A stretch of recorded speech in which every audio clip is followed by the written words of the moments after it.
So it's kind of like a double whammy. You're tracking the snow and the wind. The wind is going to be a really big issue, especially here, you said, in the metro area. In the metro area, yeah. We're going to see winds gusting between 45 and 50 miles an hour. So that could blow your car around on the road. And then any places that see the snow with winds like that, some places are going to see higher winds. That's going to mean very low visibilities. And out east, we're going to have blowing dust. So let's talk about the watches and warnings out there. And we have wind advisories in effect down south of Albuquerque.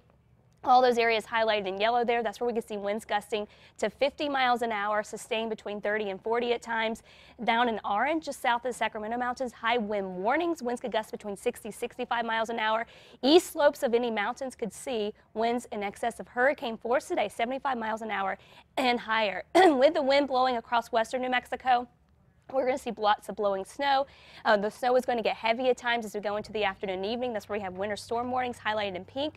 That goes for the San Juans and the Jemez Mountains. West-facing slopes favored there. We can see 6 to 12 inches of snow up in the higher elevations there. And then we have wind advisories for the Sandias, parts of the Sangre de Cristo Mountains, Northwest Plateau, where you can see several inches of snow. Sacramento Mountains there too, but we're going to have a lot of wind blowing that around and reducing visibilities. I have a whole lot more on this winter storm coming up in just a few minutes. All right, along with that winter storm, something else that has moved into this state, I hate to break it to you, you probably already noticed, high gas prices. Yeah, they have moved up 40 cents in the last month, and they continue to rise. News 13's David Romero is live this morning out in Santa Fe with more. David, I know a lot of people are talking about this. My husband not happy yesterday when he had to fill up our SUV. It's bad enough we got to pay bills, bad enough we got to pay more at the pump, right, Elizabeth?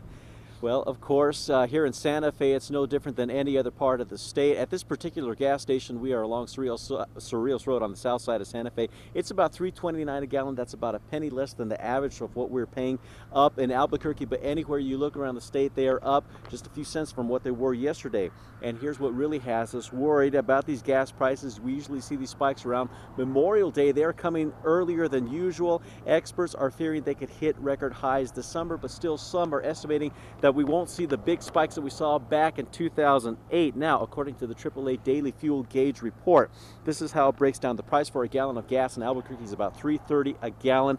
That is up 44 cents from what it was last month, but only 11 cents up from what it was this time last year.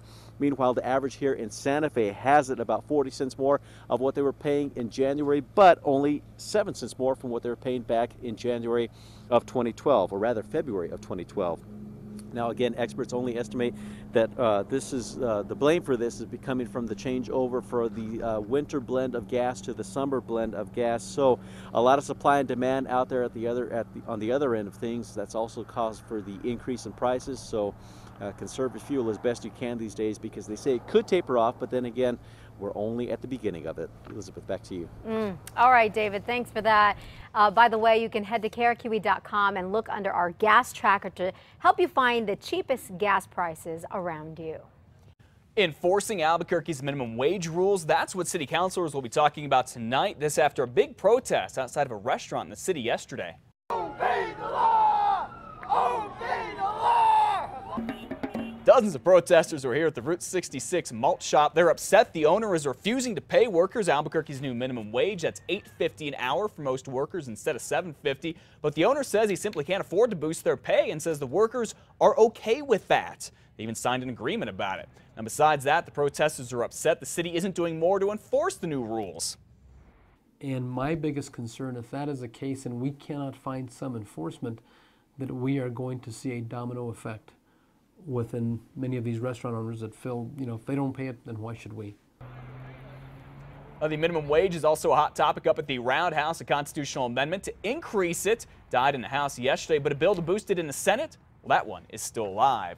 And besides talking about that minimum wage issue, Albuquerque City Council is also set to vote on new rules for a very important job inside City Hall. This is with the Inspector General, who's in charge of investigating problems with city workers, and it's all after the last one quit, saying he didn't have enough power and independence. Councilors are supposed to decide if they should fire the Inspector General. We'll let you know what happens. The Bernalillo County Internal Audit Committee will be meeting this afternoon at 2:30. This is a meeting that is open to the public. It will take place at 1 Civic Plaza at Conference Room B on the 10th floor in case you're interested in attending.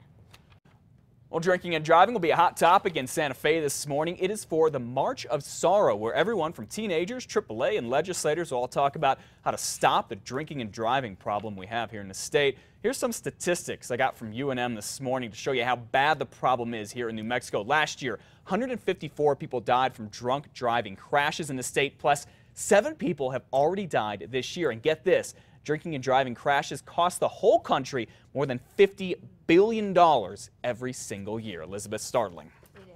A man accused of plotting to kill superstar Justin Bieber is talking.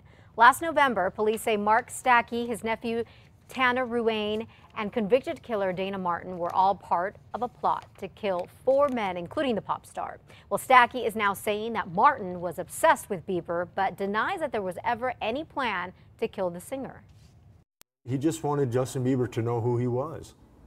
And, he's done it. Unfortunately at my expense, I'm pretty sure Justin Bieber knows who this guy is now.